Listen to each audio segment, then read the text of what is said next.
watching Sun TV, broadcasting to the world from studios in Providenciales, in the beautiful by nature Turks and Caicos Islands. Sun TV, your source for real news as it happens.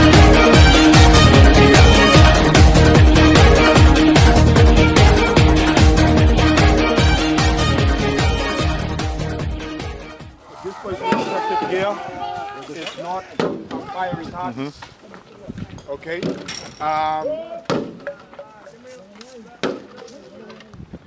You'll notice that the long shields are.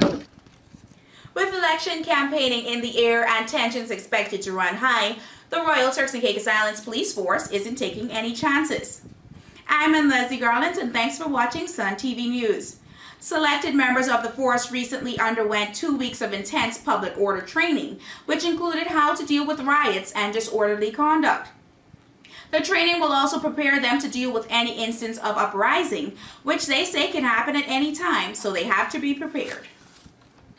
The specialized training was conducted by members of the Royal Bahamas Police Force, headed by Special Instructors Superintendent Philip Wilson and Inspector Kenton Roll. The 14 members of the Royal Turks and Caicos Islands Police graduated from the course at a ceremony which was held at the police canteen in Providenciales on Wednesday, September 26. After the graduation, the police officers gave a demonstration of what they have learned. Sun TV was there, and we bring you this report. What you have is a public order team that is moving to the area where there is a disturbance. Persons who are unruly and very aggressive, throwing bottles and rocks. This public order team that is sent by the police department is there to bring peace and tranquility to this area, to ensure that these persons disperse and move off to where they live. Okay, you'll notice that they're throwing a whole lot of stuff at them. The officers are standing their grounds to ensure that law and order will be kept at all costs. Okay. Now they're coming out. They're going to move the demonstrators back and try and disperse them by splitting them up. He said there's also SWAT team involved? Yes, I say that escalation of the use of force.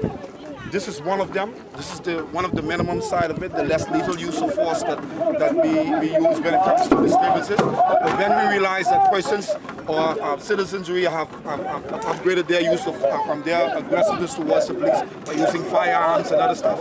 Then we escalate to the next level by bringing in the tactical team who's going to bring in ballistic shields and firearms at that particular point. It is very essential because of our society now. A lot of the persons are becoming more aggressive towards the police. So we are looking at officers having their personal protective gear on, being able to deal with situations while wearing their protective gear. That's why the training is essential. Police boost the capacity of the police force first and foremost. The capabilities of the organization, they saw the need to boost up the capabilities of the organization. And then too, it is a plus that the election is going on, that if needed, not necessarily that these persons were trained for that, but if needed, they have the capabilities of dealing with whatever situation that may occur. Superintendent Wilson from the Bahamas also spoke about the importance and timeliness of the training. Bahamian Commissioner Mr. Ellison Greenslade, Mr. Adams, has asked me to convey sincere greetings to you and your commissioner here, and trust that the upcoming election exercises for Turks and Caicos in November will be very smoothly and without incidents. You, the graduates, must forever remember that the citizens of this great country, Turks and Caicos, expects nothing less than to live their lives in an environment where peace and tranquility prevails. Public order is essential and mandatory in the midst of chaos, demonstrations, and civil unrest, which can lead to wanton disruption of properties, serious injuries, and possible loss of lives. The anticipation of such activities can become extremely stressful for all police forces in democratic countries. A public disorder can occur at any time and place, where police intelligence may very well least expect. The behavior of human beings in the midst of conflicts can never be taken lightly. Thus, it becomes unpredictable from a law enforcement perspective. Assistant Commissioner of Police of the Royal Turks and Caicos Islands Police Force, Rodney Adams, also underscored the need for specialized training, such as what the police underwent. And as was indicated earlier, there are a number of upcoming events, preparations for elections, and who knows what could happen. And we must always be proactive, okay, in preparing ourselves to deal with any sort of incidents that may come our way, because you are charged mainly with the responsibility in terms of the front line when it comes to our public order and ensuring that we remain a peaceful society. And I want to congratulate each and every one of you, because it's my understanding that you have all successfully completed the program and will be awarded the certificates at the end of the session here this morning. And I want to remind you, the participants, as was earlier stated, your actions out there speak of you. This is Sun TV, real news as it happens. We'll be right back. The Progressive National Party invites all members of the public to its first National Policy Forum at Brayton Hall, British West Indies Collegiate, Saturday, September 29th, 2012, 8 a.m. to 4 p.m. We invite you to come out to listen to the keynote addresses by PNP Election 2012 All Islands candidates as they address the issues affecting our people today and present their plans for the future of our nation. Attendees will have the opportunity to participate in question and answer sessions following the presentation. Presentations include jobs and the economy, education and the empowerment of our youth, healthcare and social policy, immigration and labor. Admission and registration will be free of charge. Refreshments and snacks will be served. For additional information, please log on to our Facebook page, Progressive National Party, or call 331-4767.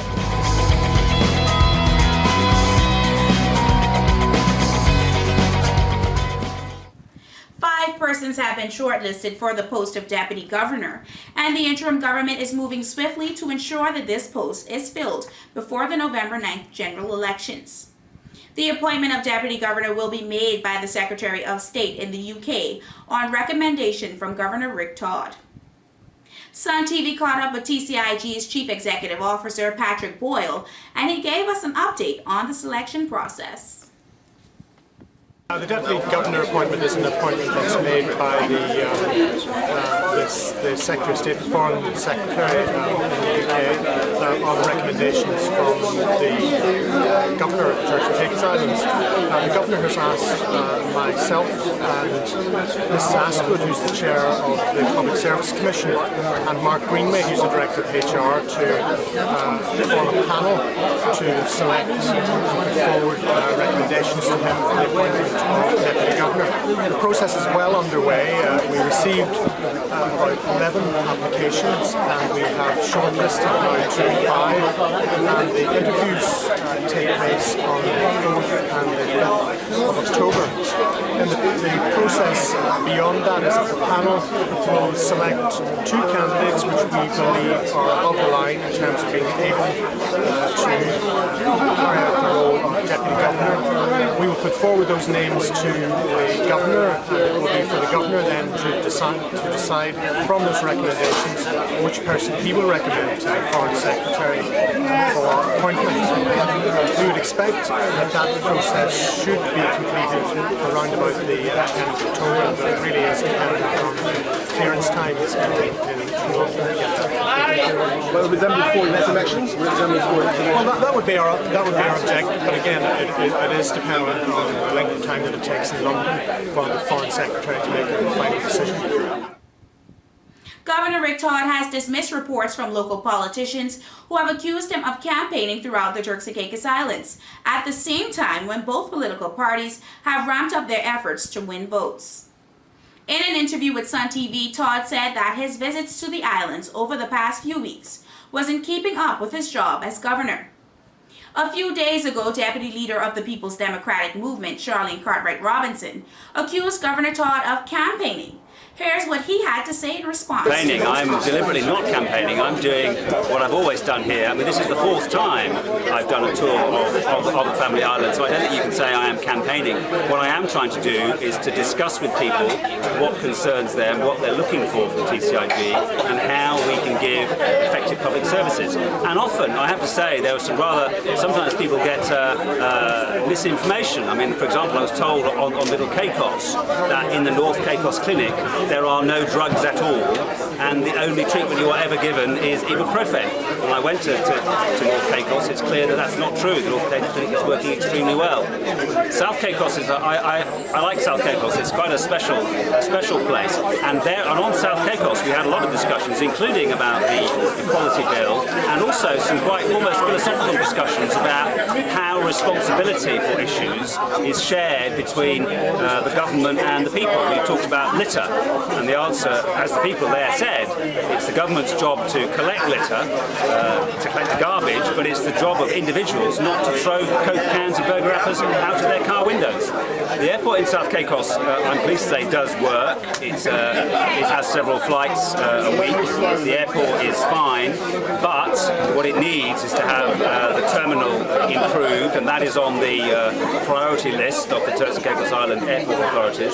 And there's also a need to consider how and when we can expand the runway. And that is related to a number of developments. We also know, I think, that the top priority for TCIA investment is to enlarge the terminal at Providenciales Airport. And I think it's right that $10 million project should go ahead first. After experiencing years of delays, the $3 million coastal radar station in the Turks and Caicos Islands is finally operational. The radar will be used to help the TCI authorities better tackle illegal immigration, the smuggling of goods, transshipment of drugs, weapons, and people trafficking. Officials say, however, that the radar is not yet operating at full capacity. This perhaps explained why a Haitian sloop was able to land in the Chalk Sound area on Tuesday, September 25th. Authorities said that the new radar will be a significant boost to the border safety and security of the Turks and Caicos Islands. We hear more in this Sun TV report. If someone were to say to you that I am elated that we have completed this phase of the project, believe them. If someone were to say that I look forward to when border control facilities, systems, and procedures in the Turks and Caicos Islands are invested in to first world standard, you can believe them too. But to be clear, today is about recognizing the contributions of men and a few women who worked against the odds in some circumstances into the early hours of the morning to accomplish this huge goal. It is about recognizing partnerships at home and abroad and the mutual benefits it can bring. It is about expressing gratitude to a private citizen who left his home in Europe to make a new home in the Turks and Caicos Islands and render unselfish service to a government and to a people. Above all, it is about etching into the annals of history that the Turks and Caicos Islands government has demonstrated its commitment and resolve to protect its borders and provided an invaluable tool to assist with that endeavor. It's not fully 100% operational. We're sort of at the stage where you just bought the new car and your teenager's going to take it out on the driveway the first time. So we're a little bit cautious here and there. We've made mistakes. The sloop the other day was one of them. But we learn out of each of these and we improve, and we're busy moving our operations procedures so these sort of things don't happen again. So that's basically the history of the place at this point in time. And I won't bore you with the rest of it. Of what we went through in that. Needless to say, it was a long, bumpy road, but we got to the end of it. We have to be honest. Geography does drive many things. Geography tells us we are beautiful, we are fragile, we are prosperous. People are going to want to come here legally and illegally. Illegal migration is a big problem all across the world. TCI is never going to be exempt from it. It was a problem for the last elected government. It's been a problem for the interim government. It'll be a problem for the next elected government. There isn't any one thing any government can do to stop illegal migration. All you have to do is do everything you can. That ball, stopping illegal migration, to do that requires relentless hard work and commitment and investment in people and technology all across TCIG, day in, day out, year in, year out. And also, it's never going to be 100% successful. There will always be the people who get through and the sloop that gets through. But then again, we have to say this is a cross-government effort. And if people do come here illegally, we need to commit ourselves to finding them and removing them in a fair, decent and humane manner. On Monday, October 1st, 2012 at 12:30, the U.S. Embassy in Nassau will hold a formal opening ceremony for its remodeled Consular Agency office in Providenciales, Turks and Caicos. While Consular Agent Talisha Simons has been performing consular work in Providenciales since May 2011, the opening of the Consular Agency office marks the establishment of the first brick-and-mortar presence of the U.S. Embassy in TCI. A consular agency removes the need for TCI residents to make costly trips to Nassau to renew their U.S. passports or receive other consular services, such as notarizations and applications for consular reports of birth abroad for children. Persons will still have to travel to Nassau for U.S. visa applications and renewals. U.S. Embassy officials and His Excellency Governor Rick Todd will be on hand for the ribbon-cutting ceremony. The official address of the new office is 2 Venture Court, Grace Bay Suite, 102E, Providenciales. That's our Sun TV News package for today, September 26, 2012. Join us tomorrow as we bring you more real news as it happens, directly to your computer, mobile phone, or your tablet. Until then, I'm Leslie Garland, and thanks for watching.